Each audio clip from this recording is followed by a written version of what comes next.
দুর্গাপুজোর লুকবুক সিরিজের আজকের লুকটা আমার কাছে ভীষণ স্পেশাল। আজ যে শাড়িটা আমি পরে আছি সেটা এসেছে আমার খুব প্রিয় একটা বুটিক, সোহম বুটিক থেকে।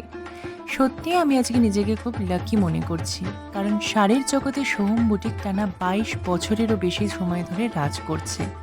শাড়ির গুণগত মান আর তার অনন্য সৌন্দর্য দেখলেই বোঝা যায় কেন এত বছর ধরে সোহম বুটিক সবার ভরসার জায়গা হয়ে আছে। আচ্ছা, আমার মতো কারা কারা পিওর সিল্ক লাভার আছো তারা কিন্তু অবশ্যই কমেন্টে জানিও। আজকের এই লুকটার সাথে পেয়ার করছি একটা বড় ঝুমকা, যেটা আমাকে গিফট করেছে আমার একজন ফ্যাকাল্টি অনামিকা। আর তার সাথে চোখে একটু দিলাম ব্লু কাজল এই লুকটাকে এনহান্স করার জন্য। তোমাদের জানিয়ে রাখি, আজকের এই শাড়িটা কিন্তু একটা পিওর সিল্ক শাড়ি, আর যেটার প্যাটার্নটা হচ্ছে 3 প্লাই শেডিং ব্লকের। শাড়িটা অত্যন্ত কমফোর্টেবল এবং দুর্গাপুজোর জন্য একদম আইডিয়াল।